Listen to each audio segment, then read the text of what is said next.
Fascinating stuff, this. Let's discuss it with Tom Keating, who's director of the RUSI Centre for Financial Crime and Security Studies. Tom, many thanks for being with us. So, what do you make of this particular theory that the North Koreans are responsible for much of the hacking of Bitcoin? I suppose in one sense it makes sense. If they're running out of money, these are assets that you can obtain over the internet that are worth quite a bit.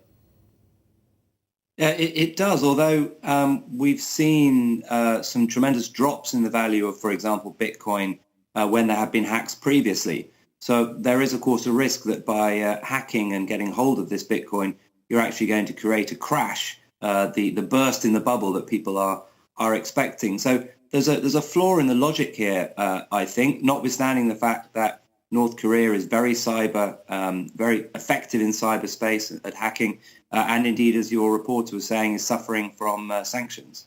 But on that point, where does the North Koreans' technical expertise in this sphere come from? One thinks of North Korea as a closed, backward nation, but you know the Sony hack, Bangladesh Central Bank. I mean, they're very, very adept at this stuff.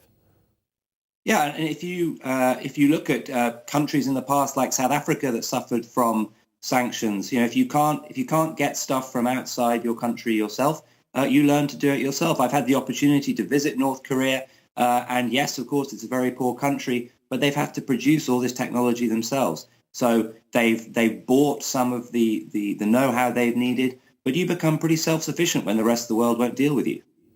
Isn't there another option open to North Korea? The idea that they could, on an industrial scale, mine those bitcoins, that process by which bitcoins are created. Why are they going down the illegal rather than necessarily the legal route?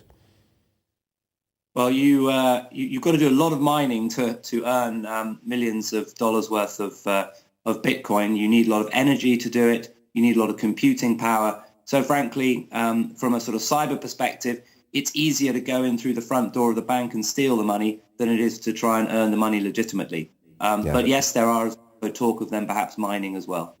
A very good point, actually. So in terms of Bitcoin, the currency itself, stepping away slightly from the North Korean element and all of this, what do you make of it? I mean, is there a bubble in all of this? Is it a useful, legitimate currency, or are we a bit of a case of the emperor's new clothes here?